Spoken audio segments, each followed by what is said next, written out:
Welcome to Story Time with Chris James. I will pick up right where I left off. The mayor stopped just inside the door, and a smile came across his face. Neither of the two could see it because of the mask. He revved the saw a few times, waving it over his head before walking to the edge of the table and placing one knee up on its smooth, glossy surface. The saw made a huge gouge in the shiny surface. It pulled itself along for a few feet before stalling. Pam and Belle had to stop running on the opposite side, now looking back at the man who was going to kill them at the behest of the things inside of him. Pam wondered if the mayor was aware of what his body was about to do. With the one foot on the tabletop, the mayor tried to hoist himself up onto the slab of wood. His foot that was still on the floor didn't want to move. As he tried to pull his mass onto the table, the one foot that was already up there slid off the top and he went over backwards, landing on the chair that had been used in an attempt to slow him down. He rolled backwards and into a corner. He hit the wall and the framed picture fell on his head. Pam used the opportunity to make a break for the door. Belle was right behind her, but her foot got tangled up in the hem of the floor-length coat. Belle crashed to the floor with a squeak. Pam looked back just in time to see a black cloud come boiling up out of the mayor and flash across the room. It came upon Belle like a swarm of mosquitoes. Pam was about to run back and try to help her friend, companion, associate. Belle, then, she saw the black cloud hovering over her. The swarm was moving around the prone figure, but not entering. Pam was fascinated by the display. The cloud looked more like 1,000, maybe a several thousand tiny bugs all flying around at once. Pam felt an idea come plowing into her brain. She would have used her mental defenses to block the uninvited thought, but it looked like a good one, better than her usual ideas. She turned and ran down the hall. The janitor's closet opened with ease, and the backpack vacuum slipped over the chainmail shirt with little difficulty. Pam ran back to the boardroom, ready for battle. The vacuum wand had a long tube fixed to it. Pam aimed the end of the wand at the black cloud and pressed the switch. She pressed the switch again. Nothing kept happening. "You have to plug it in," Belle yelled from her place on the floor under the black mass. Pam reached around behind herself and felt along the bottom of the tank. There was a cord wound up around a spool. Pulling the cord unwound. Pam found a wall plug and got the plug in after having to figure out which prong was polarized. The vacuum came to life immediately. It had a healthy draw. Pam began waving the end of the wand back and forth as she advanced on the black cloud or swarm or whatever it was she was looking at. As the black cloud vanished into the tank, it took on considerable weight on her back. Wow, those things are heavy. Pam kept vacuuming all around Belle, not wanting any of the tiny things to escape. The floor length coat would flap and flop as the vacuum passed back and forth over it. Belle pulled Mask up and looked around. "I think you got it all." She sat up and looked behind her.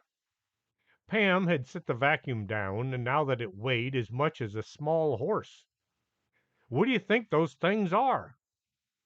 Some kind of weird bug that works as a group and can control a human mind? I don't know." Belle wiped her forehead using the sleeve of the coat. The mayor made a mumbling sound from under the table. Pam thought he said, Rosebud, or something like that. Belle looked at the elected official. Should we help him? I think we should get this vacuum cleaner locked inside something a lot more airproof. Belle looked around and then ran to the corner. She yanked the bag from inside and dumped out the trash.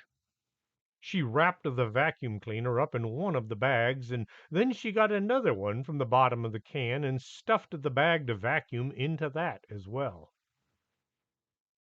When the elevator doors opened, Pam saw the lobby was empty. All the security people had found other things to do besides wait around and see if the building was going to explode. They ran across the entrance carrying the garbage bag vacuum cleaner between them. It was just about all they could do to maneuver the thing. They made it out to the curb. Pam considered setting the vacuum in the bed of the truck, but she wanted to keep an eye on it. You hold it while I drive. She shoved the tank onto the floor at Belle's feet. Once she was behind the wheel, Pam got her cell phone out and thumbed through her contacts. She hit the call button and then had to sit listening to it ring. Finally, someone picked it up. Mr. Miles Batwing? It's me, Pam Bogus. Yes, her. Did you ever find a new calling? I have a proposition for you. Pam drove to the neighborhood where Miles was now living. She found the address after driving up and down just about every street. The GPS was still trying to find the address. Pam parked at the curb and jumped out. Come on and bring the thing. She began walking to the house, but had to go back and help Belle with the heavy load. They tried to get to the door at a slow run. Miles Batwing opened the door before they got to the porch. Yikes! You want me to contain that thing? He pointed over Pam's shoulder. Is that a witch? No, not her, and yes, she is. Pam ushered Belle through the door. Belle gave Miles a look that could peel paint. On the floor of the living room sat a pile of extra heavy trash bags. Good, let's get this thing wrapped up. She grabbed the first bag and held it open in front of Belle. Belle looked at the bag. What? Put the vacuum in the bag, quick. Pam shuddered the bag. In, quick. Belle grunted as she lifted the bag-encrusted vacuum and shoved the overly heavy machine into the thick plastic. Pam looked at Miles and nodded her head. He wrapped a strip of duct tape around the opening. And another one. Pam was now holding the trash bag covered vacuum. Miles grabbed the next bag and held it open for Pam. Once the pile of trash bags had been exhausted and the vacuum was now identifiable as back, a round black plastic ball wrapped in every direction with duct tape and a dozen colors, Pam let it tumble to the floor. We got it, I think. Pam looked at the trash bag pile and hoped the thing was secure. Miles looked at Belle. The hostile look made him turn away. You said you could trap this thing in a pentagram, so I drew one on the kitchen floor. He pointed to the doorway. Pam was about to drag the trash bag clad vacuum, but Miles beat her to it. He lifted the pile up and carried it to the kitchen. An elaborate pentagram decorated the floor. It was in several colors, and the writing along the edges was immaculate. He gently set the vacuum down and then closed the final edge of the drawing. Stepping back, he turned to Pam. So, what is that thing? Pam was at a loss. I don't know, but it's dangerous and it needs guarding. At least until I can figure out what to do with it next. Belle was still looking daggers at Batwing as he slid the table over the top of the trash bag pile. Belle was reading some ancient looking document as Pam turned the key and got the engine running. What's that? It was stuck to that old set of bellows you had in the back. It says use these bellows to draw the black swarm in. They work well for suctioning. Oh, I was wondering what they were for. Pam took a deep breath and relaxed. We finished up, and it's still one day until Christmas. We can relax and enjoy the day tomorrow. She stretched as far as the seat and the steering wheel would allow. Gads, I still need to buy something for my mother. Belle sat on the passenger side of the truck and tried to think. Ham was jerked back to reality. Oh, no, I don't have anything for my mother either. The two looked at each other, hoping the other had some kind of an idea. Well, we won't find anything sitting here. Pam drove them back to the office. Procrastinators is us. Chapter 8. Friday. Pam was out of bed and ready to make the last minute shopping attack. Her truck was gassed up and she had a thermos of coffee and not a clue as to where or what to do. She drove the 3 doors down and picked up Sarah, who was also lacking a gift for her mother. Where do you think we should try? Pam was hoping Sarah had discovered some new and as of yet untried shopping establishment. Sandy says there's a new place just off Gotterdamerung Street. It's supposed to be the bomb, as she says. Sarah hooked up her seatbelt and looked ready to go hunting. Although she said the same thing about that movie last month. Sandy was known for misguiding her younger sister. Pam wasn't so sure. Uh, Gotterdamerung? Right. Is that the only place she could think of?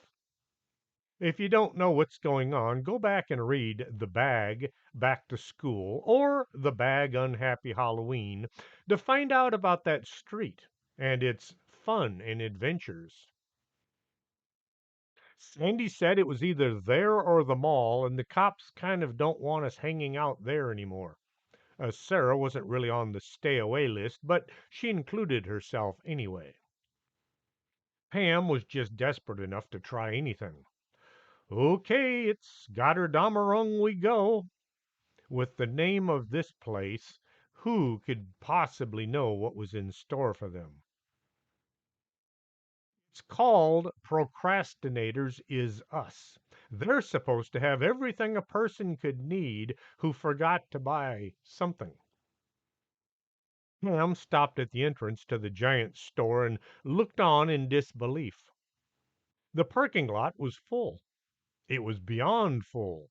Cars were parked up on the sidewalk. Cars were parked in the grass between the aisles. Cars were parked up next to the fire hydrant. I don't see any place to park. She considered trying the mall again, even if every time she was there, really bad things happened. We can park across the street and walk over. Sarah pointed out an empty space in front of the Losers and Whiners, a bar and grill.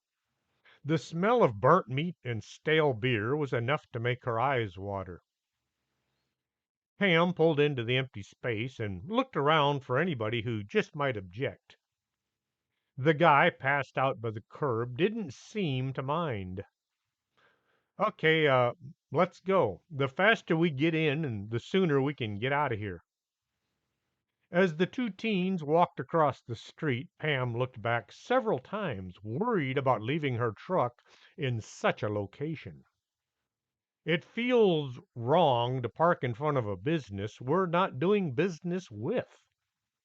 Don't worry, it's 9 in the morning. Nobody's going to be drinking at this hour. Just then, several men came staggering along the sidewalk and stumbled into the bar. Oh, never mind. But they're not driving, so it's like we're borrowing their spot. She beamed at her own solution to Pam's problems. As they approached the entrance to Procrastinators Is Us, let's call it PIU, the doors came flying open and several unhappy customers came rolling out the door. Yes, rolling. They had their hands around each other's throats and were trying to very violently kill each other. No one still inside the store seemed the least bit interested. This is going to be interesting. Pam felt like turning and running away. Ah, what's the worst thing that can happen? Sarah stepped around the embattled shoppers and walked into the store. Well, we could get killed. Pam had to run to catch up with her minion. The inside of the PIU looked as if a hurricane had struck. The shelves were just about empty, but the store was still full of merchandise. It was just all on the floor. Few items were still in their packaging. Pam lost sight of Sarah as a crowd of angry shoppers began pushing and shoving, all trying to get to the sale table. Pam found herself squeezed up against the table, which was devoid of any sale items. Sarah popped into view. She was standing on top of the shelf, which was just about the safest place Pam could see. Up here, we can avoid the masses. Sarah extended a hand and helped Pam up.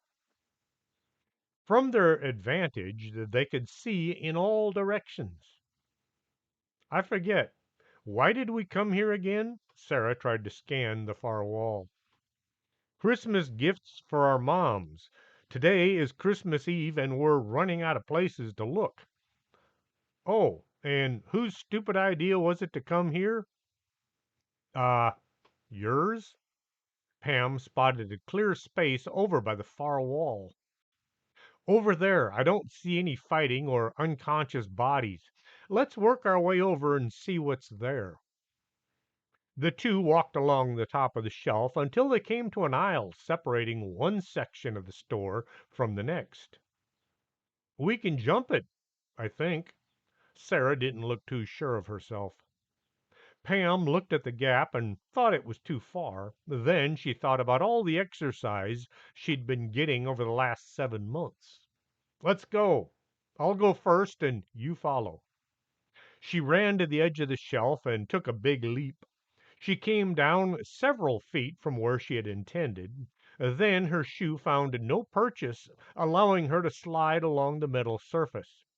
It was only through her athletic ability, combined with a whole lot of luck, that she stayed on her feet. She skidded along the top of the shelf halfway to the other end. Sarah didn't want to look scared, so she was right behind Pam. She did her best to do exactly the same and managed to do the same. She slid on her seat, slamming into Pam. Well, that wasn't so hard. Now, if we just do it a dozen more times, we should be there.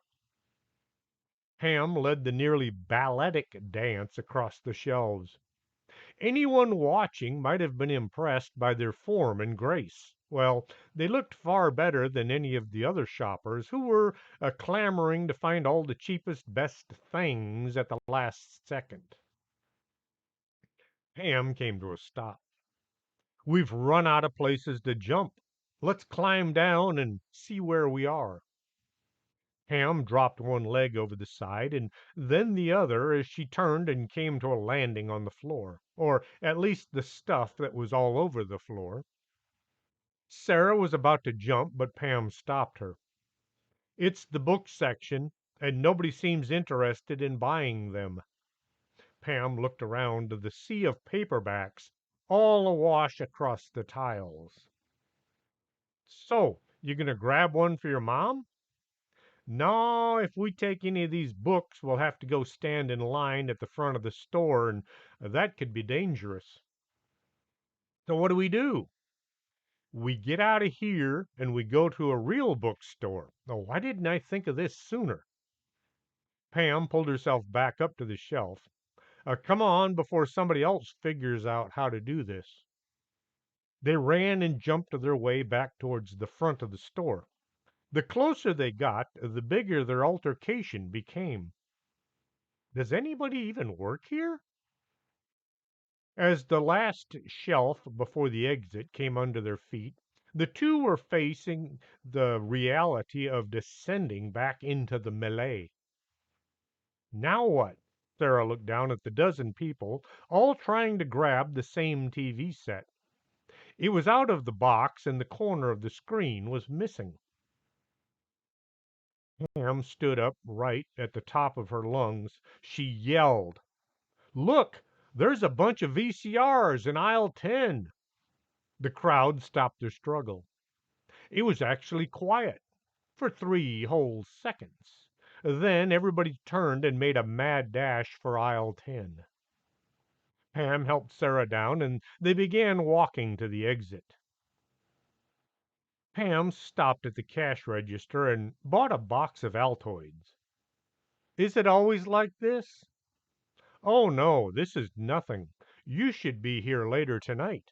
The woman at the register was on the other side of a thick plexiglass wall. Pam walked as fast as she could without actually running back across the street to her pickup. There was a guy passed out in the bed. "Oh, man, what am I going to do with him?" she asked Sarah, but didn't expect an answer. They each grabbed a leg and tried to pull. The body inched along the bed of the truck, but he was just way too heavy for the teen and the half to manage. As they stood there, clueless as to what to do, two men, dressed in green suits and a lot of fur at the collars and the cuffs, appeared from nowhere. "Looks like someone is being naughty," one of them said. "Need a hand?" Without waiting for a response, the two each grabbed the unconscious man and hauled him from the truck bed. For them, he seemed to weigh nothing. They gently dropped him to the sidewalk. "There! Now you are free to find the Beast Lord grub from the planet Excelsior." Pam nearly fell over. "What? Oh, no, I forgot." She turned to the two, but they had vanished as quickly as they had appeared. Sarah looked around as well. "Where did they go?" Then she looked some more. "And where did they come from?" She looked at Pam. "Is there something you're not telling me?" Pam ran to the cab of her truck. "I don't know, but something's come up. We'll have to get things for our moms later. Right now, I need to find that action figure." She got the engine running. "I haven't a clue as to how I'm going to do this." She pulled out of the parking lot and headed for the office. Pam parked in the dirt lot and jumped from her seat. She was halfway to the porch before remembering the engine was still running. Sarah reached over and turned it off before getting out herself. "I got it. You go ahead and do whatever weirdness you need to do." Sarah figured it was some kind of a ghost thing or maybe a monster. Pam dropped her cell phone on the shelf and bolted through the door. Hildy was sitting behind her magazine, ignoring the crowd of people that had filled every chair and now were sitting on the floor. Pam looked around at the shelves behind Hildy. "I need to talk to Wendy." Pam was jumping from one foot to the other. "Who?" Hildy didn't even look up from her magazine. "Wendy, the elf on the shelf." Pam pointed at the empty space behind the receptionist's head. This finally got Hildy's full attention. She dropped the magazine and stared at Pam. "You want the what?" "I need to talk to the—" Pam suddenly realized how crazy she sounded. "Where is the elf?" Pam tried to sound less disturbed. "Oh, you mean that thing. It's in the drawer. I put it in there because the thing was creeping me out." Hildy just shrugged one shoulder in a general direction of the desk drawer. Pam opened the top drawer and then the second drawer, and she nearly yanked it out of the desk. The third drawer held the petty cash as well as a long book for miscellaneous items that were purchased. There was a green leg sticking out from under the notebook. Pam grabbed the doll and ran for the dining room. When she opened the door, she found the room was full of people waiting for their session. Pam pushed the door shut and moved across the hall to the goat's bedroom. See the bag, here we go again, if you don't know what that is. She opened the door and glanced inside. The room was empty, so she slipped in and closed the door. Sarah was about to join her, but Pam shooed her away. Man, she really needs some space to play with her dolls. As Sarah went to the coffee shop. Pam had to stop and catch her breath. Then she sat down on the bed and looked at the doll in her hands. Wendy, I know you can hear me. I need to know if Reginald, no, Ralph? Ramsey. Pam felt as if her brain might give up. Rupert! His name is Rupert. Pam felt a great sense of accomplishment. Then she looked at the doll in her hands.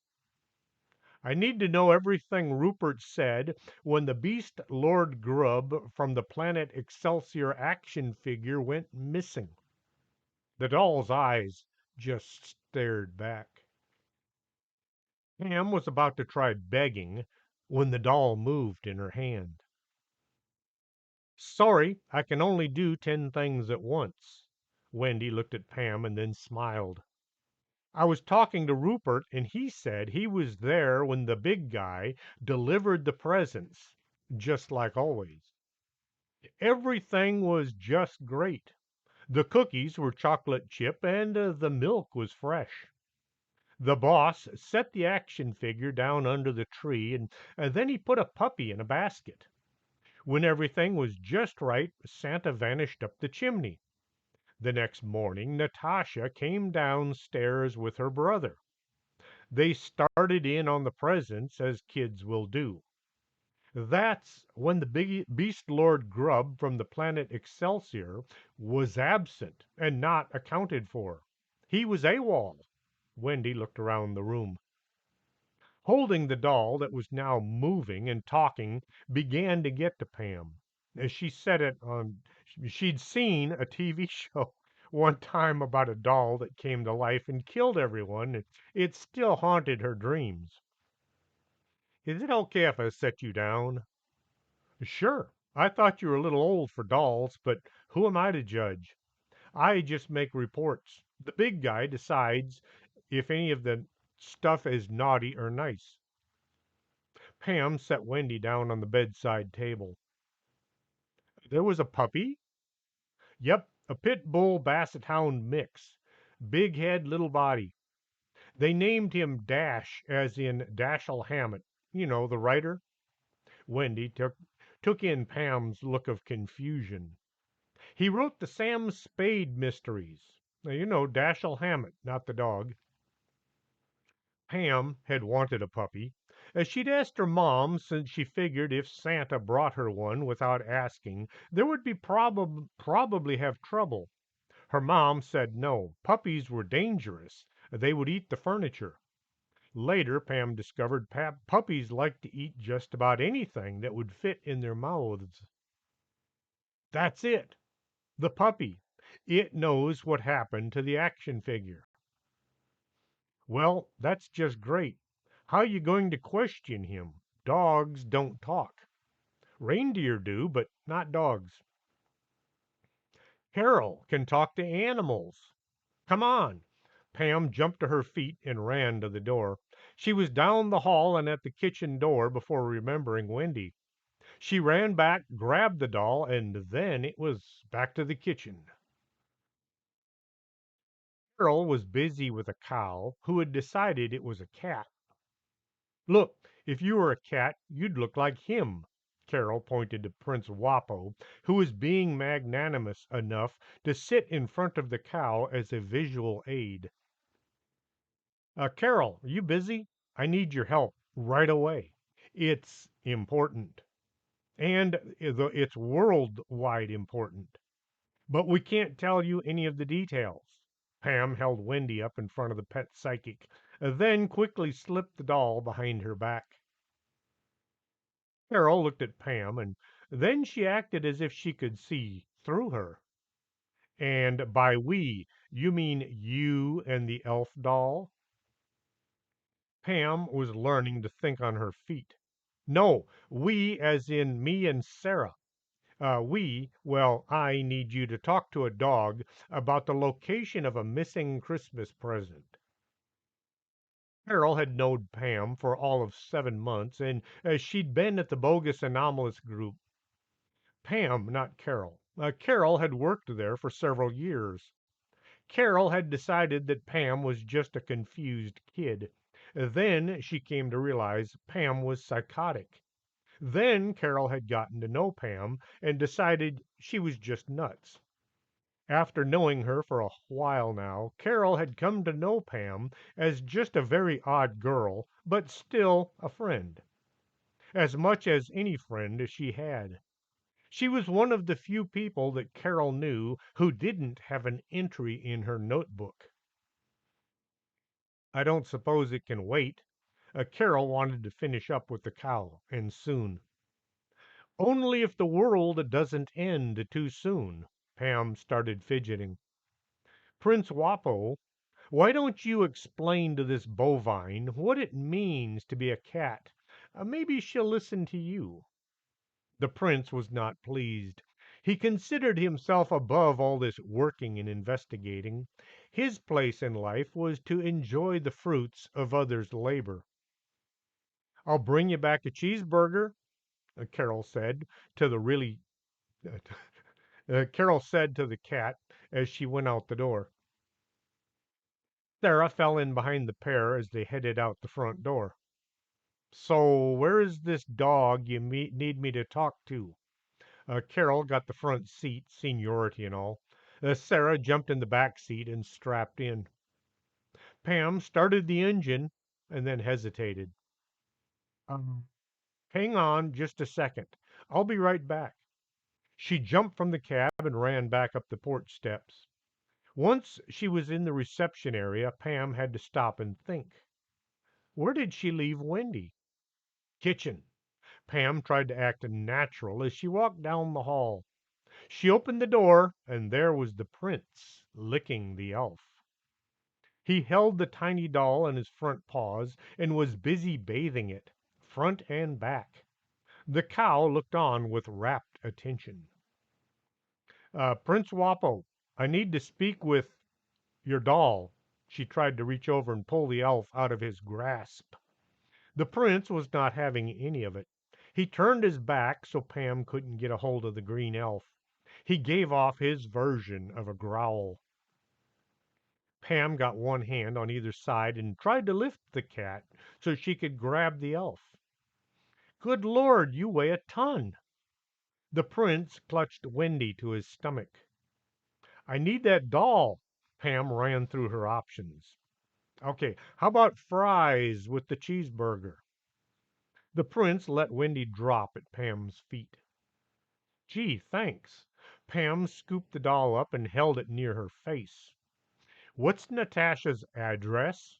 Pam carried Wendy back to the front of the office, but was in a hurry, so she just kept going out the front door. Wendy wound up sitting on the dashboard. Both Carol and Sarah stared at the doll the entire drive to the Murgworth house. Wow, that's quite a house, they said at the curb, feeling out of place. The house was on the rich side of town. Big houses with big yards. Pam weighed her options. We could just walk up and ring the bell. Then what? Ask to speak to their doll? Sarah thought this wasn't a good plan. How about if I jump the fence and get the info you need? Carol was known for being very forward when dealing with animals. Pam looked to her left. Nobody seemed interested in what they were doing. She looked right. Same thing. Some guy was walking his cat that went by and disappeared around the corner. Can't you just talk to him through the fence? Yes, but it would probably attract more attention. Carol reached up and tried to grasp the top of the cedar fence. The top was too high for her fingertips. Uh, can I get a hand here? She looked at her two companions. Pam got a hand under one of Carol's boots. She discovered something sticky was now oozing between her fingers. With all of her might, she heaved and pushed. Carol still had one foot firmly on the ground. Sarah tried lifting Carol by the belt. All this accomplished was to cause a wedgie. Stop! This is getting us nowhere. Carol looked at Sarah. We can hoist the kid up and over the top. She guessed Sarah to be about 80 pounds with her backpack. Okay, I'll go. What do I tell the dog when he shows up? Pam thought this just might be akin to feeding a tween to a pit bull. No, wait, I'll go. You two give me a hand over the top. Carol planted her back against the fence and made a cradle with her hands. Pam put one running shoe in place, ready to push herself up and over. Sarah tried to push from behind. It turns out Carol was a lot stronger than Pam had expected. She went up, then over, followed by the inevitable down. Pam came to rest on her head. The sound of an approaching guard dog filled the air. A pit bull came charging around the corner of the house. Grass flew up from his claws as he gained speed. Pam saw this minuscule Pam saw this muscular pooch coming at her and thought this was going to be the last thing she saw. Will I become a ghost and wind up living with Sharma and Dan? Will they let me have the far end of the attic so I can sit there and watch the storage building for the rest of my life? Pam let out a scream. In her head, it was a scream. As it came from deep inside, it was a scream. As it came out of her mouth, it was more of a squeak. Her legs decided now would be a good time to stop working, and she wound up on her seat. The pit bull hit her with full force, driving Pam back against the fence. The jaws opened, and a huge pink tongue came out and began to slather Pam's face. It was very warm and very wet. Sarah could just make out some of the action through a gap in the boards. What's going on? Is it killing you? Should we call the cops? Carol had a little better view through a knothole. Dash! Dash! Stop giving Pam a tongue bath. We need to talk to you. Oh, okay. It's just that I didn't expect anybody to come play today. The pit bull sat down in front of Pam and began wagging his tail. Pam sat on the ground and looked at the dog. As far as she could tell, the dog was emitting a weird grunting sound. This was followed by a sigh. Carol got on with the interrogation. Now, Dash, do you remember way back, like maybe 1,000 years ago, when you were a puppy? Dash got a contemplative look on his face. Oh, you mean like last year? No, no, no, way before that. Back when you first arrived here at your home. Carol took a quick look over her shoulder. So far, so good. Dash scratched his head for a few seconds. This seemed to help him concentrate. Next, he shook his head, which got all the memories in their proper order. His ears flopped back and forth. Oh, yeah, that big inside tree that I'm not supposed to diddle on. Pam continued to sit and stare at the dog. She could understand Carol without any difficulty, but the dog was just not making any sense. Do you remember that first night? You were very young and Natasha's dad put you under the tree? Carol was just guessing it was her dad. Nope, I don't remember that. Dash wiggled his backside a bit to get his tail going. Then he flung the tail back and forth. That felt really good. Carol tried to think how she could get this dog to remember something that had happened 10 years ago, which in dog years was about forever. Did Natasha's mom put you under the tree? Nope, don't remember no mom putting me there. Dash really wanted to lick this human who was just sitting there looking at him. He wondered why she didn't speak. Carol looked at Sarah as if she might be holding the answer. Santa. Ask him about Santa. Right. Carol was about to go into a long explanation on how parents should stop teaching their kids things like that when some guy in a red suit stuck me under the tree. He said, "Now you be good and don't diddle on the tree," so I didn't. Dash was wondering why the woman talking to him was hiding behind the fence. Carol was wondering if she'd heard right. Pam was wondering if any progress was being made between Carol and this drippy dog. Sarah was wondering about the police car that had just pulled up behind Pam's truck. In very rich neighborhoods, any suspicious looking vehicle, like, oh, say, an old pickup that didn't have a yard crew working from it, will attract the neighbors, who will usually call the police, since that's what the police are there for, to protect the rich from the suspicious pickup driving throng. Nancy looked at the pickup that looked way too familiar. Then she looked at the two suspects. One was crouching down next to a fence, as if talking to somebody on the other side. The tween was trying to blend in with the background. Nancy grabbed her mic. The situation is 1074, 1022, 1014, 108. That's all cop talk for. The situation is negative. Disregard the prowler alert. Disregard the prowler alert. Back in service. Nancy got out of there as quickly as she could, with as little tire squealing as she could manage. Sarah began to wonder if just maybe she was able to become invisible. Dash was wondering when dinner would be served. I was being really good. I didn't diddle on anything.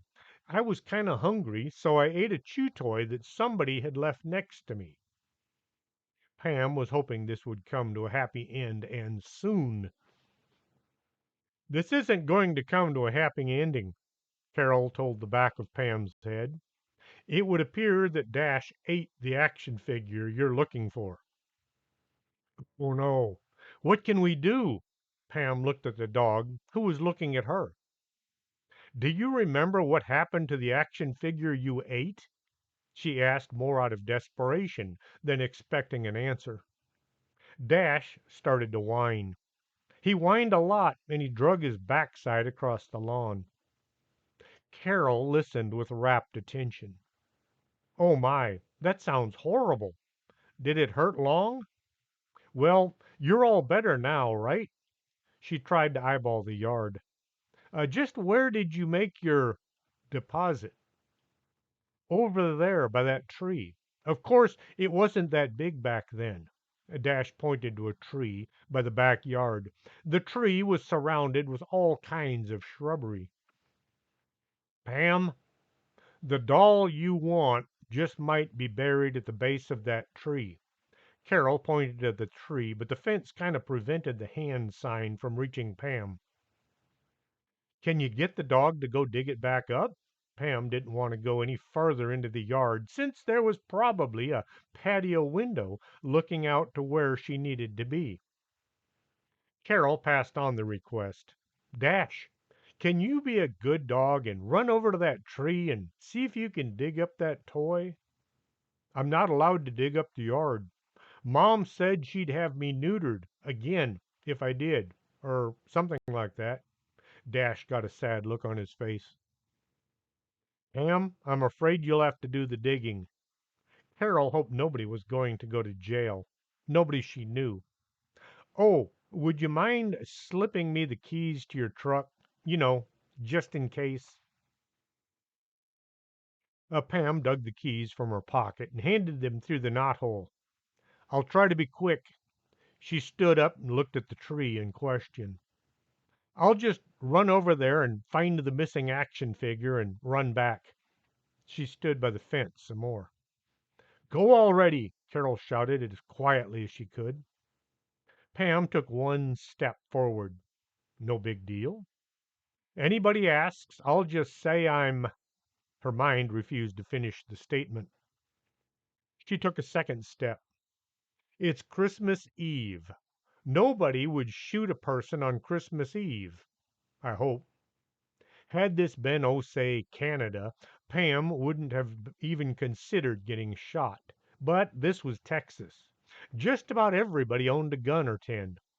Pam didn't currently own any guns because she was still having a hard time remembering which end was the dangerous end. Pam took another step, slowly getting closer to the tree, but at the same time farther from safety.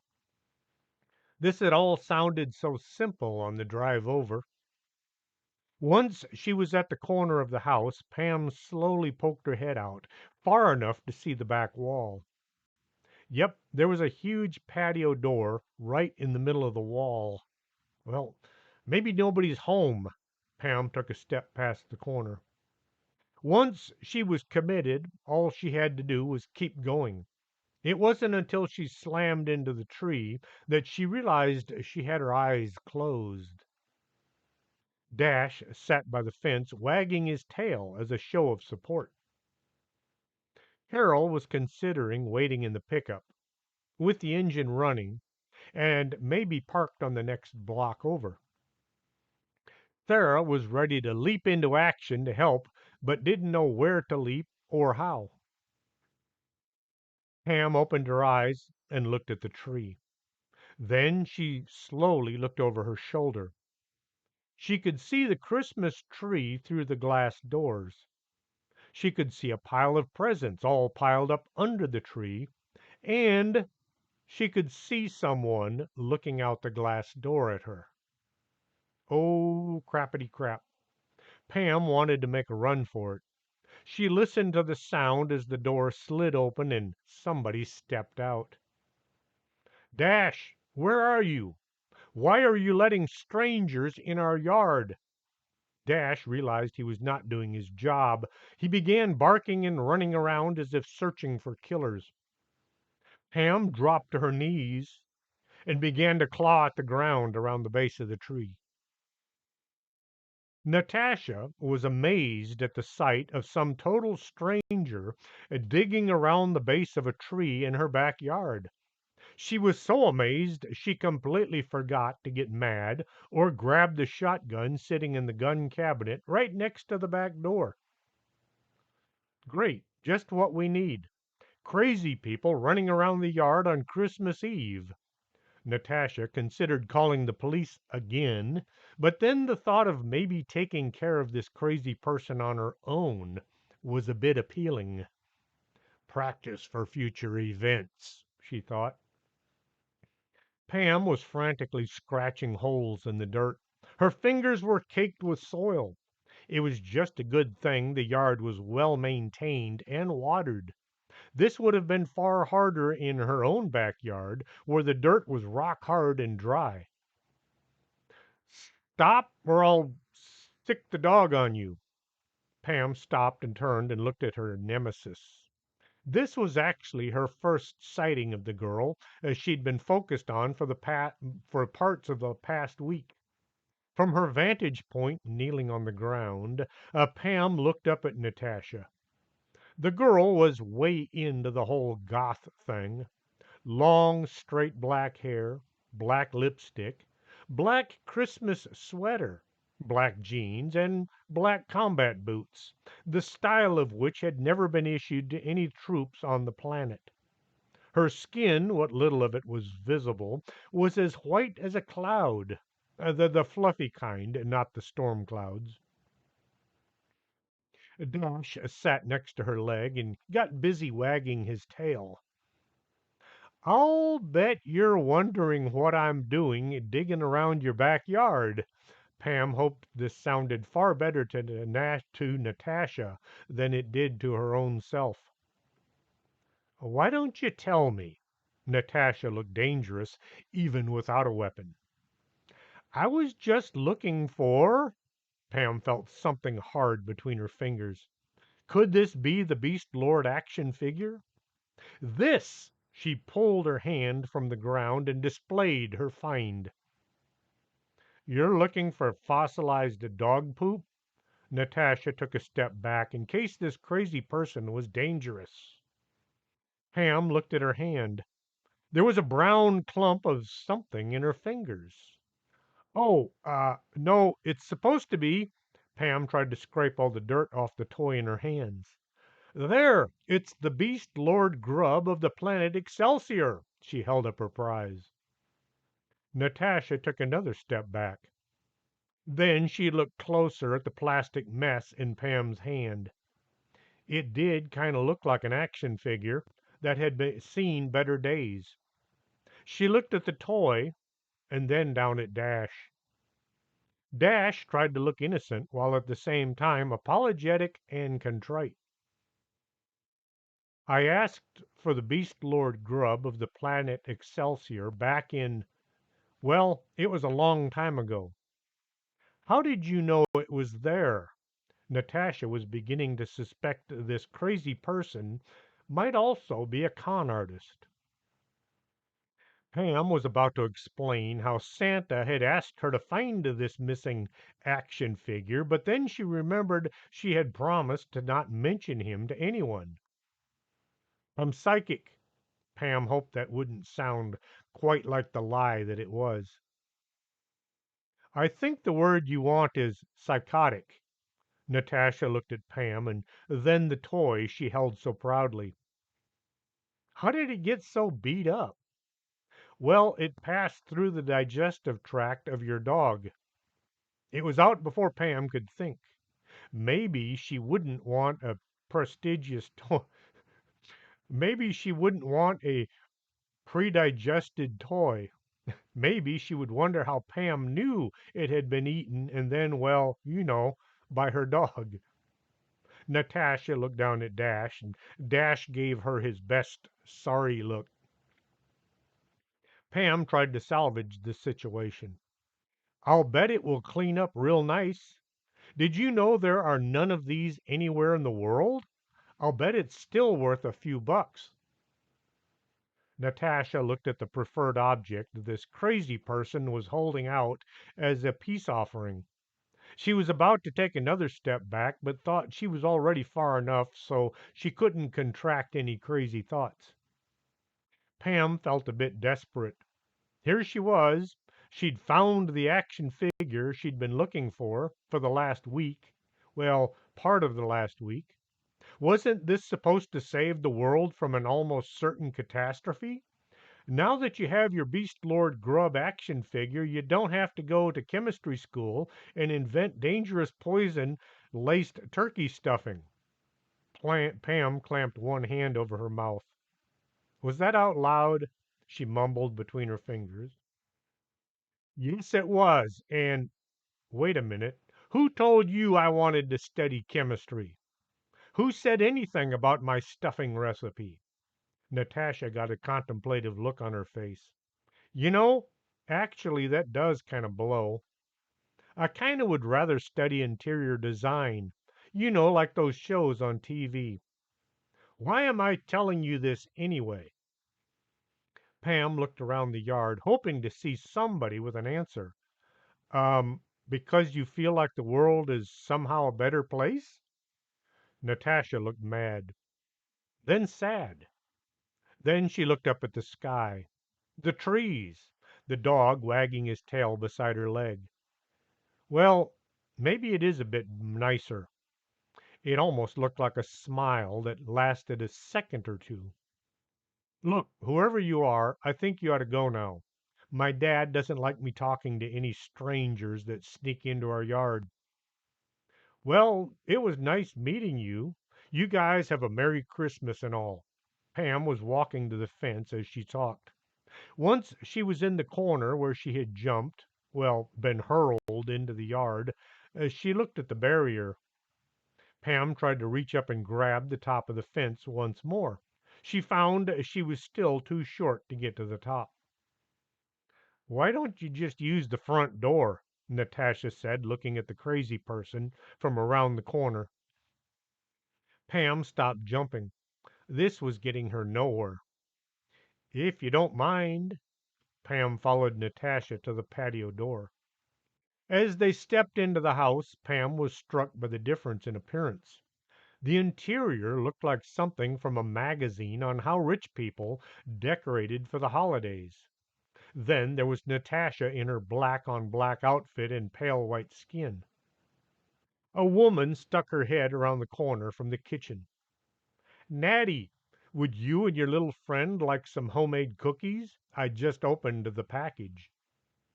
Pam could see the resemblance between mother and daughter. The same eyes, the same nose, the same pasty white complexion. She's not my friend, and she was just leaving. Natasha kept walking to the front door. Pam's stomach chose that moment to let out a rumble, telling the world that she had skipped breakfast and lunch. I really must get going. Still a few gifts to buy on my shopping list. Pam held out the action figure. No, you keep it. I don't know what I was thinking when I asked for such a weird toy. Natasha actually smiled. Pam drove them back to the office. Carol still had clients waiting for her interventions. Sarah stuck her head between the front seat.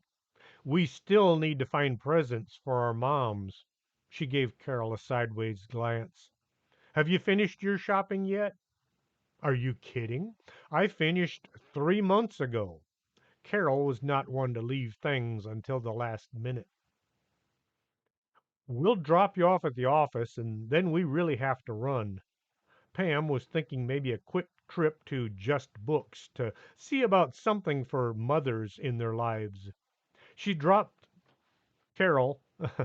She hoped Dorothy would be there and not Bonnie. Anyone but Bonnie.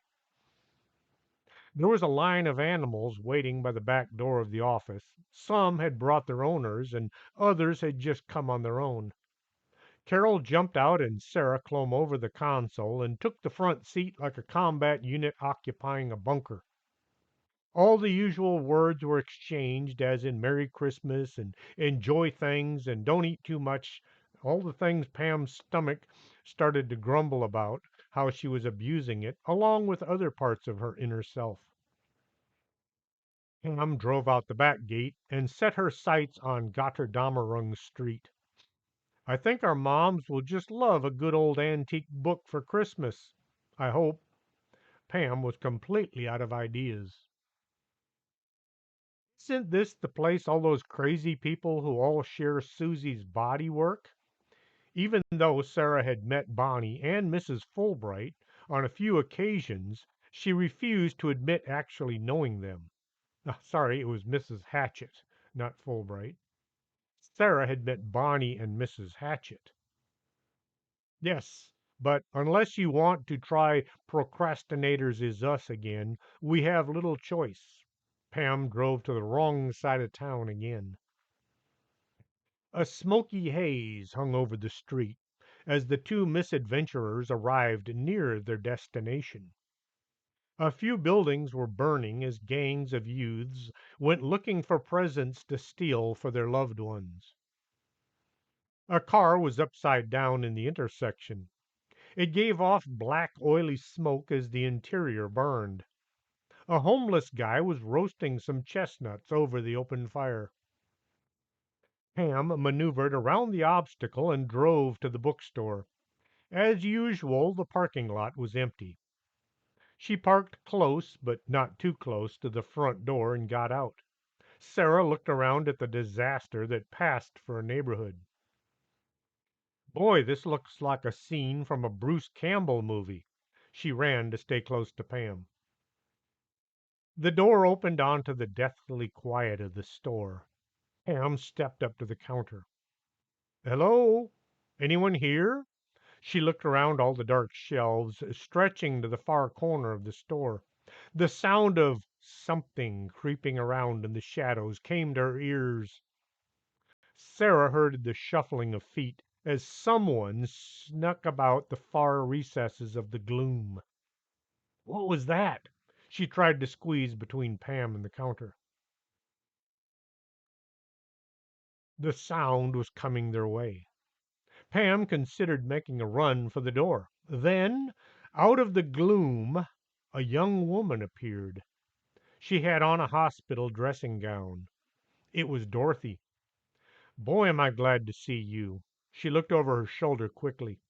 I was going to call you, but I didn't want the others to know I had contacted you. Under her arm was a huge volume. Pam looked beyond Dorothy's full Pam looked beyond Dorothy, fully expecting to see either Bonnie or one of the other manifestations of her multiple personalities. One of them has escaped, Dorothy said as she came close enough to be seen. I need you to help catch it and get it back in before it's too late. She slammed the book down on the counter. Sarah looked at the dressing gown wearing woman.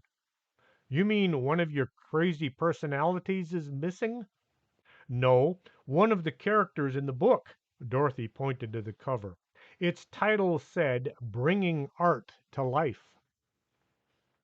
Pam wanted to do lots of things. All of them didn't involve anything whatsoever to do with some enchanted or possessed book, or enchanted and possessed book. Please, you're my only hope. Dorothy had said the magic words. Sarah had had too much involvement with possessed books as well, but she was still more curious than cautious. She opened the book to the middle. There was a drawing of a Roman centurion.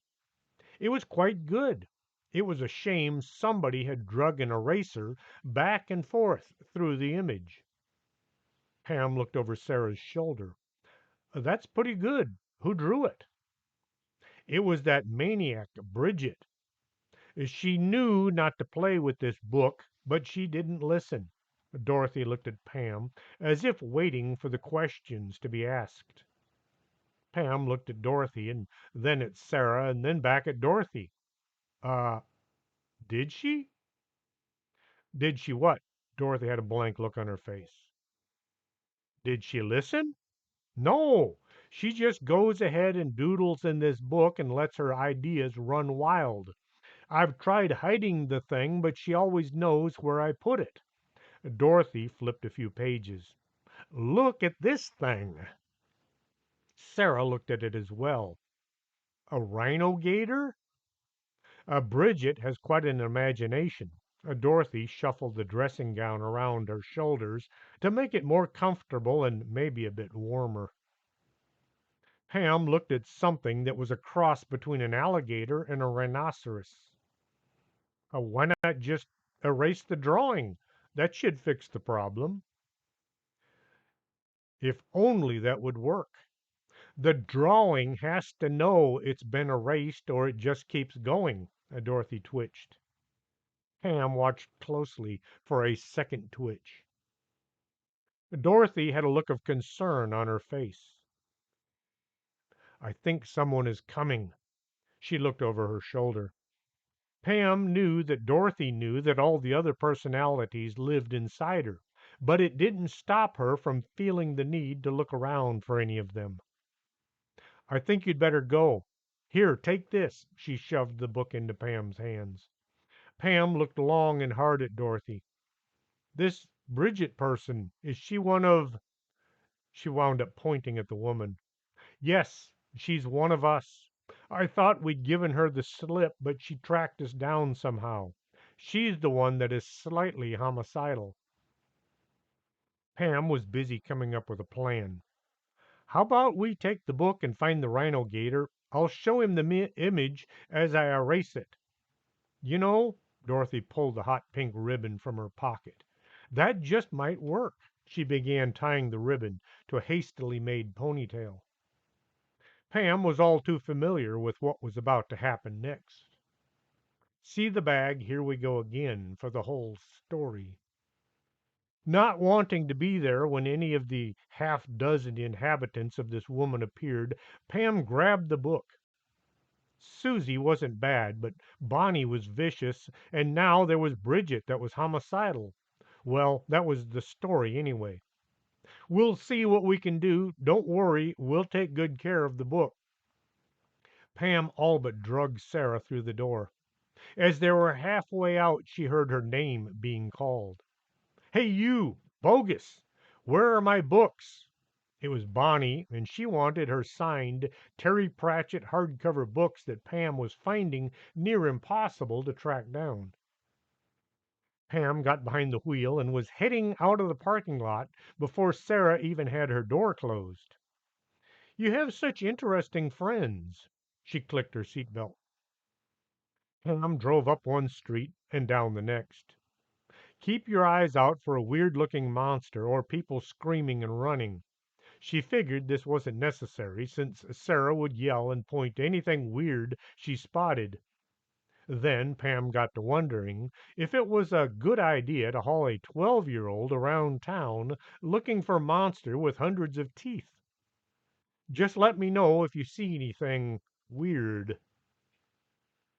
They drove for what looked like hours because it was. The sun was setting and the sky was growing dark.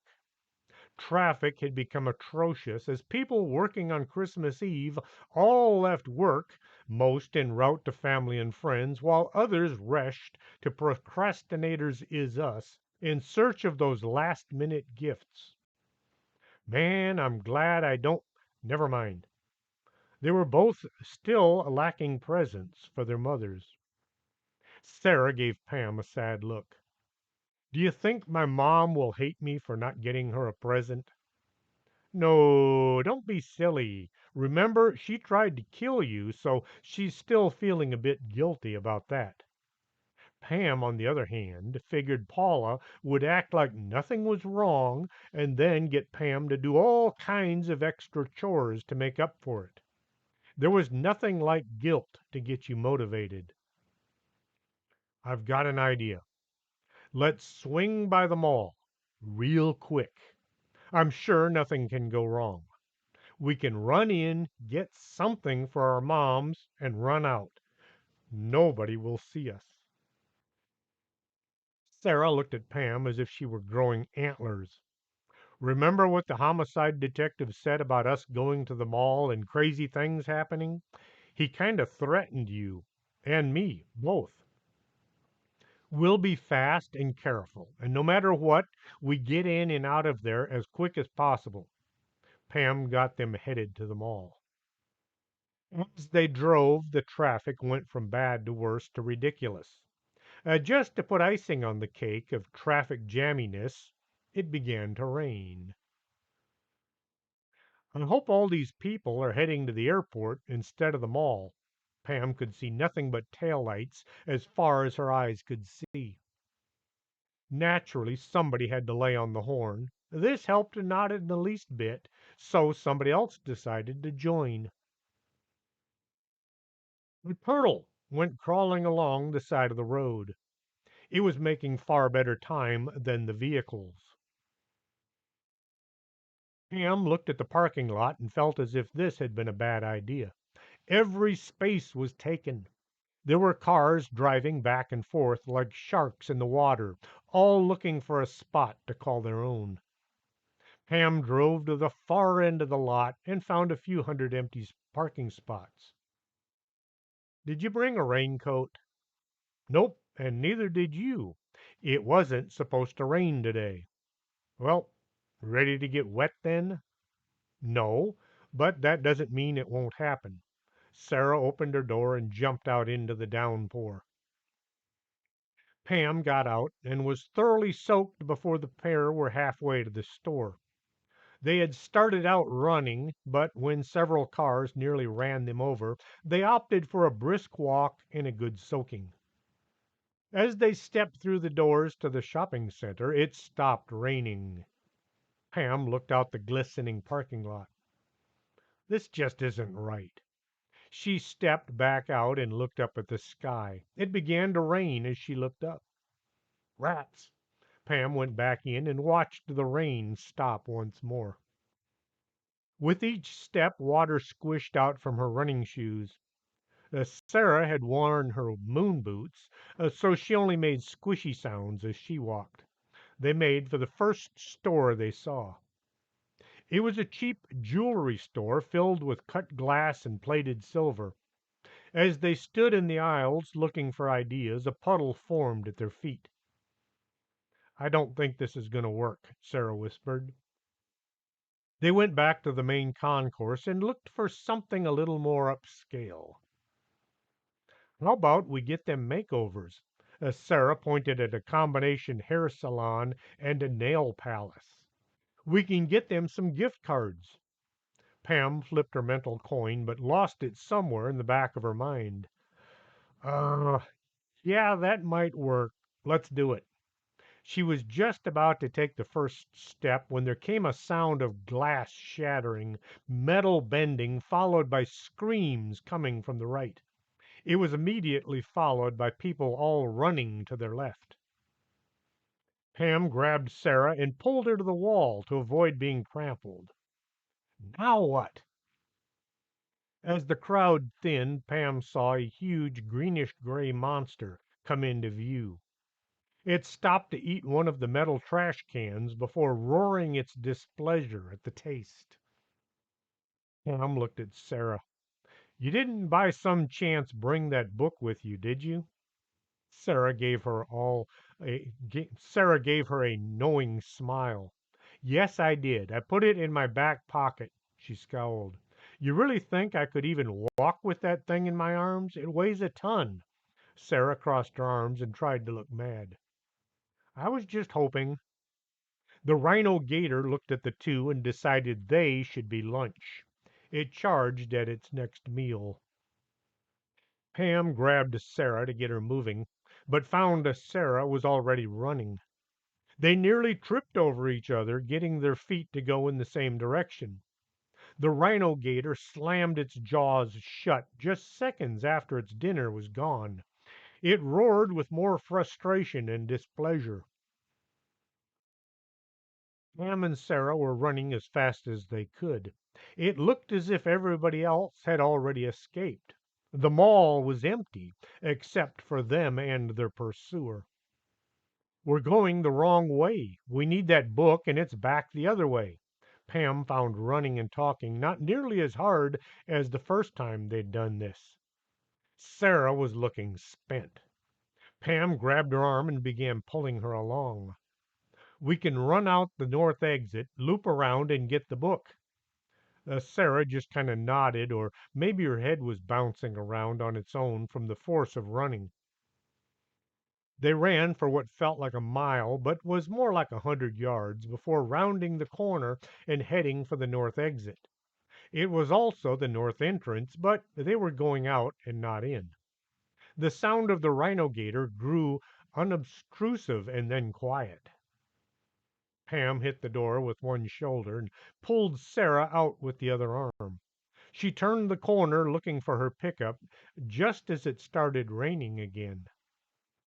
The parking lot was empty. Pam could see red taillights from all the fleeing vehicles way far away. She could see the emergency lights of police cars trying to fight their way through the tidal wave of civilians. The fleeing mass was using both lanes to escape. "Let's get this book and erase this creature," Pam said as they made their way along the sidewalk. Pam and Sarah were halfway along the building when a horrendous crashing sound filled the air. The rhino gator came crashing out through the side of the mall. Bricks and plaster flew in every direction. It shook its entire body to dislodge the bricks and the steel that was stuck to its back. The long tail took out more of the building. It was between them and the truck. "Quick, back the way we came." Pam grabbed Sarah again and began dragging her back to the exit, which was now going to be the entrance. The rhino gator was hungry and upset about how its dinner kept escaping. It began galloping after the two morsels. "Aren't we supposed to?" Sarah was fighting to breathe, but felt she thought felt her thought just might be important. Run? In? Uh, Zigzag? She felt her dinner trying to come up. Then she remembered they had skipped breakfast and lunch and dinner. Pam pushed the door open and drug her partner through the opening. Yes, but only if there's room to maneuver. Come on, let's get that book. As she was now dragging Sarah more than pulling her along. As long as Sarah kept her feet under her, as Sarah collapsed. Oh man, come on. That thing is right behind us. Pam still had Sarah by one arm and was pulling her along the floor. Sarah tried to get on her feet, but Pam kept dragging her along the floor, making it getting up impossible. Leave me. I'll be fine. Go. The last word was more like a squeak. As the monster came crashing through the glass doors, Pam considered leaving Sarah, but only for a second. She knew she would feel awful abandoning her best friend on Christmas Eve. How would I explain it to your mom? She reached down, grabbed Sarah by the belt, lifted her onto her feet. The mind was willing, but the legs were rubber. Sarah began to sink back to the floor. Pam looked at the monster flying towards them. It was one of those moments when time began to crawl along. Everything was now in slow motion. She looked down at Sarah, now laying in a puddle at her feet. Pam turned and ran. She ran towards the monster. At the last second, she turned and darted to the side. The monster kept running, being carried along by its momentum. It crashed through the fountain before it came to a stop and turned. Pam ran down the next passageway. The sound of pursuit was growing near. She was only going fast enough to stay ahead of the creature without getting too far. She didn't want it to grow frustrated and go back and eat Sarah. Pam was nearing the west exit with the beast hot on her tail. She considered going out the doors and looping around, but the sound of the rain coming down hard decided things for her.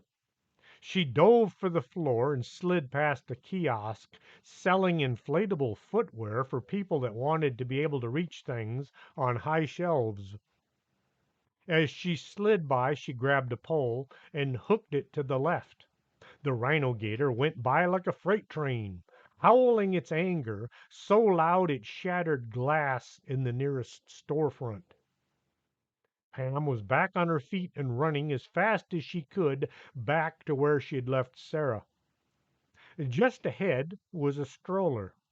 Pam hoped the kid had been taken by the parents who had run. She grabbed the handles and kept going, glancing in the buggy. The former occupant was gone. Pam ran as fast as the monster. Pam ran as fast as if a monster were chasing her, which was a good plan. The wheel on the buggies had never spun so fast.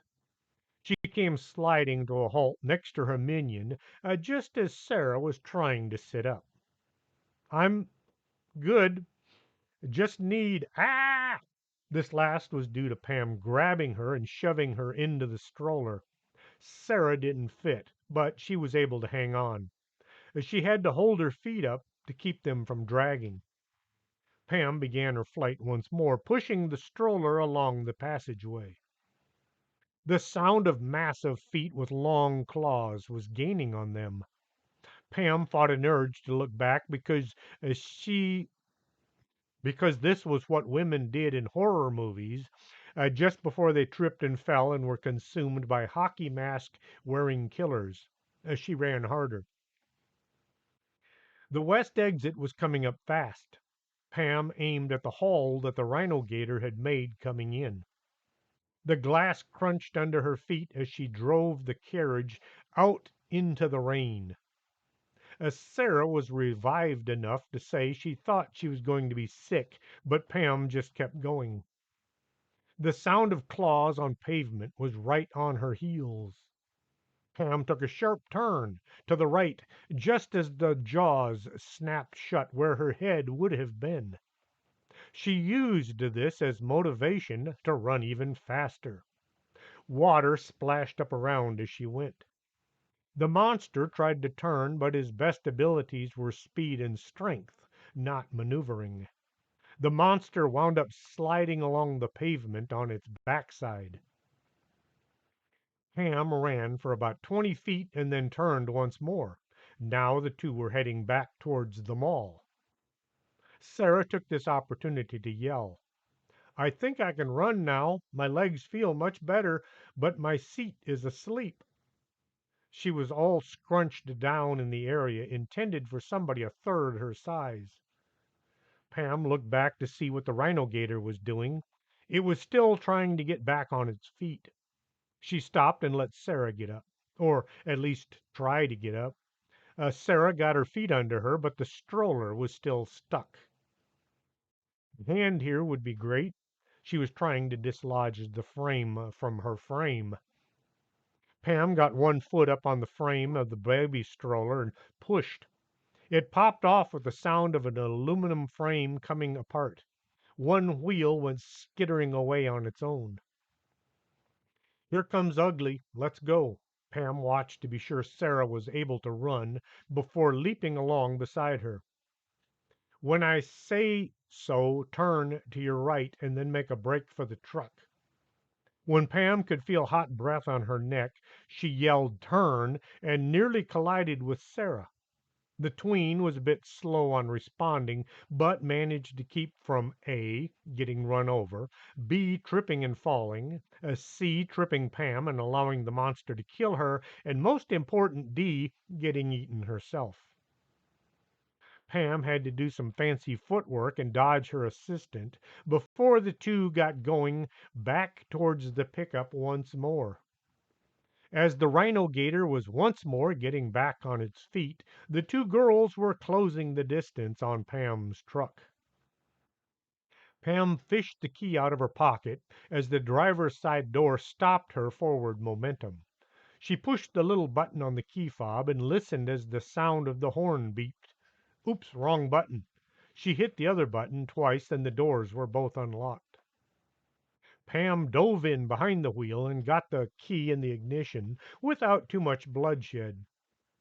The engine fired right up, and Pam put the truck in first.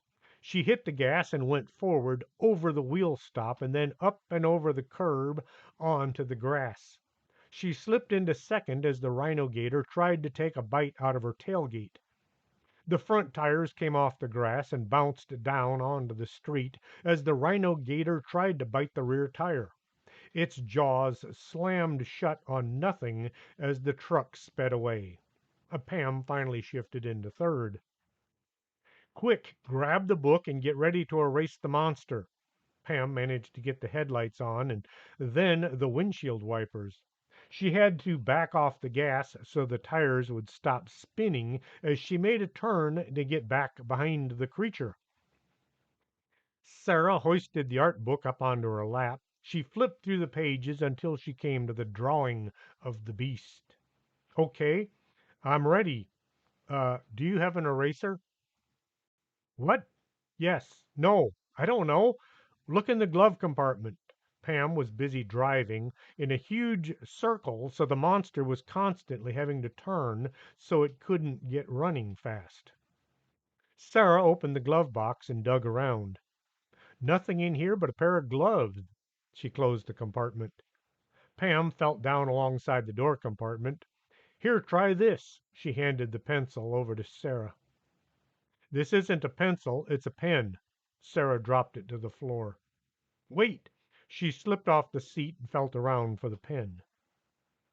Pam decided to drive into the mall and look for a stationery store, or at least an art supply store. As she was lining up with the doors, Sarah said, "I have an idea.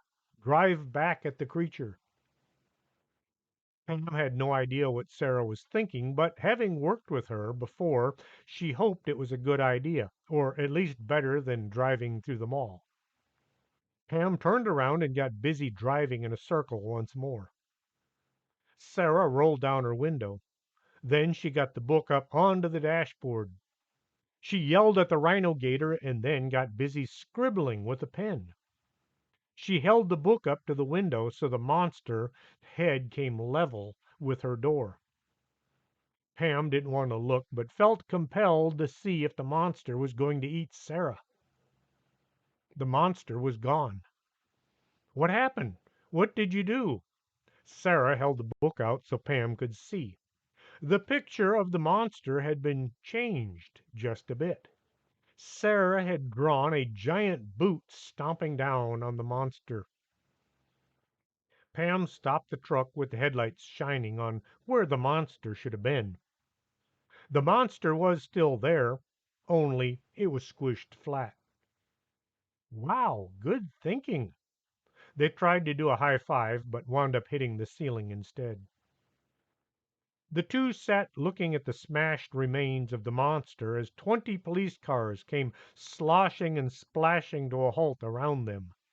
Guns were drawn and threats made until somebody, probably the sergeant, noticed the monster was quite thoroughly dead. Lieutenant Slot looked at Pam. Then he looked at Sarah. Then he looked at the flattened monster. Did I or did I not ask you to stay away from the mall? He looked a bit upset. This can't be blamed on us. That thing was here first. We showed up to save the day and keep you guys from having to deal with a paranormal thing. Sarah hoped she sounded more believable than she thought she sounded. If anything, you should be calling the mayor and arranging for some medals and stuff. Is that so? The lieutenant looked from one to the other.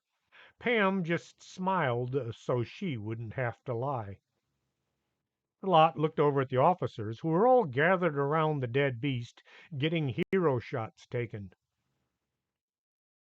Hero shots are taken after an extraordinary arrest or a large dope bust. Usually, people who had nothing to do with the scene will show up to get their pictures taken. Well, we can't seem to find the mayor right now, so maybe next week we'll arrange something. He came as close to smiling as Pam had ever seen. Why don't you two get home before Christmas comes and goes? The lieutenant wanted to get out of there before something else weird happened. Chapter 9, December 25th. Pam got home well after everybody was in bed. She knew Paula was not happy about her being gone so much. To make matters worse, she hadn't managed to get a present for her. Pam felt like a bit of a heel.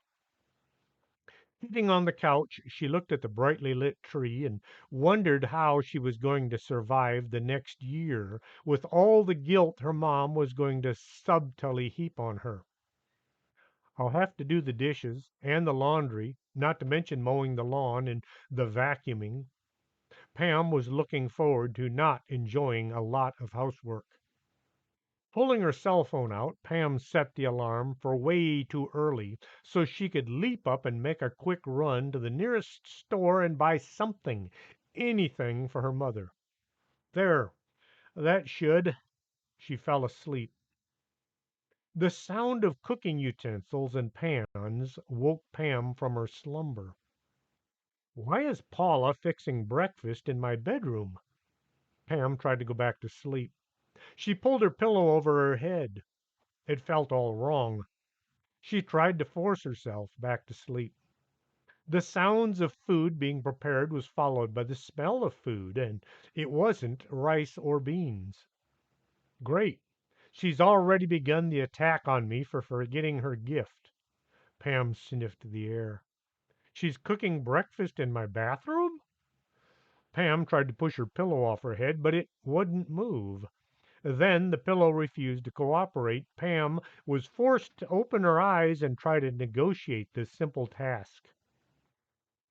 The pillow had some kind of a weird pillowcase. It looked just like the couch. Pam sat up. She'd been asleep on the couch with her head under the seat cushion.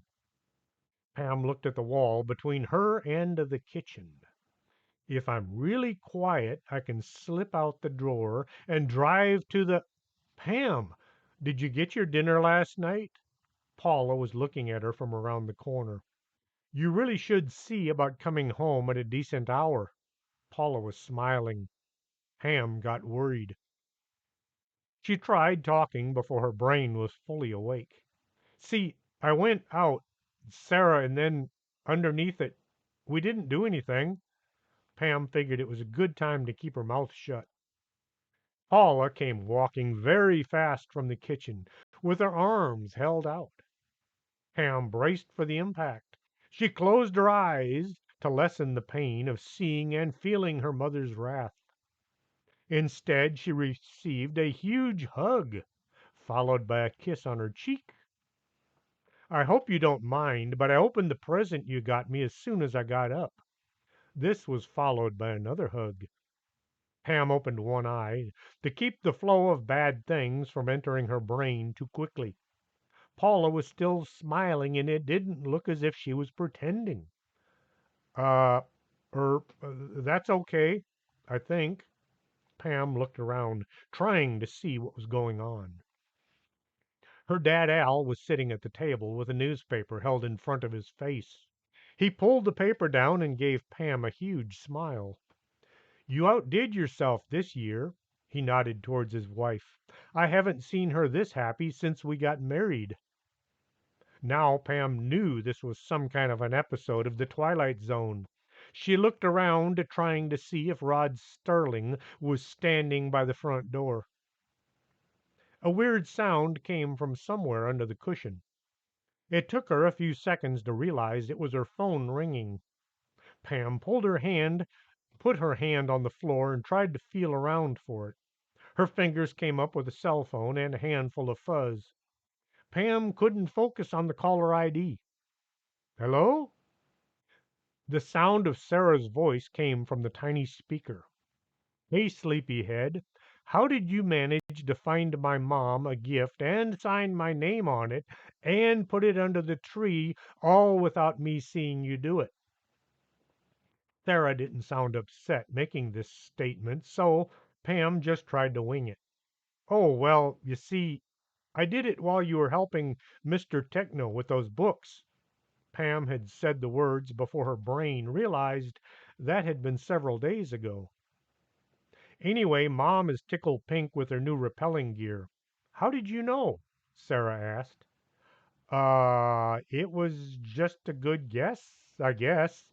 That sounded brilliant. Sarah said something to somebody away from the phone. I gotta go. We'll see you this afternoon for dinner. The phone went dead in Pam's hand. Pam did her best to look around, trying to figure out what she was supposed to have bought her mother for Christmas.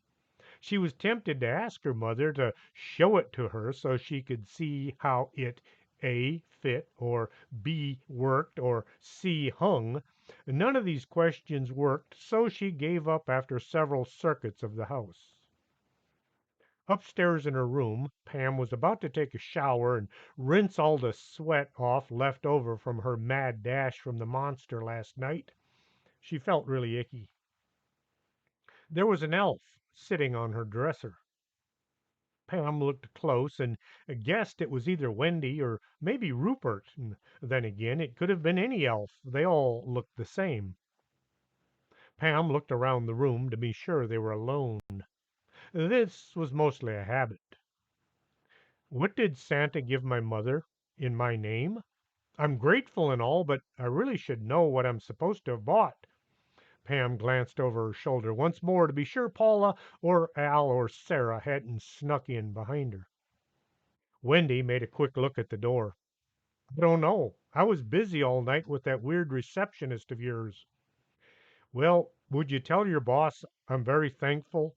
Pam felt just a tiniest bit weird talking to the doll. It was the least we could do. It seems as if Natasha Mergworth is no longer on our radar. Wendy let out a deep sigh. We were all kind of worried there. I doubt it was the action figure that did it. I think it was more you talking to her that changed her course of action. So she's going to become an interior designer instead? That's the idea. Weird how such small things can have such huge impact on someone's life. Wendy reached into the shoulder bag she was carrying that up until that moment Pam hadn't noticed. Here, this is for you. She held an envelope in her hand. It was 3 times as big as the bag. How did you get that in? Pam thought about Santa with all the toys in the world in his bag. Never mind. Pam took the envelope and opened it. Inside was a gift card that said, Pay to the order of Pamela Bogus, your wildest dream, followed by an expiration date in 6 months. Wow, you mean I can have anything I want? Pam thought about what she wanted. Anything you want, just like it says. Wendy gave Pam her best stare. Pam thought about what she wanted some more. I have a newish truck, so I don't really need a new vehicle. She looked around her room. Her computer was only 3 years old. Her dad had bought it from a guy he knew, refurbished. The closet was mostly empty since all of her clothes, more than 6 months old, were still in the closet in the other room. See the bag, here we go again. A thought crept uninvited into her head. I know what I want. Can you make Madame Dingus psychic again? Afraid not. We can't give somebody something again they never had in the first place. Wendy had a contemplative look on her plastic face. Oh, then can you make her psychic? Pam hoped she wouldn't regret this idea. Consider it done. Wendy got to her feet. Man, I wish there were more people as nice as you, but it would put me out of a job. And that is the end of the Christmas Horror Show. Don't fret. I will be back soon with the next installment of The Bag Company. The Bag Company Lost in Time. It is a thoroughly confusing story because, well, I'll let you find out when you tune in. Until next time, this is Story Time with Chris James.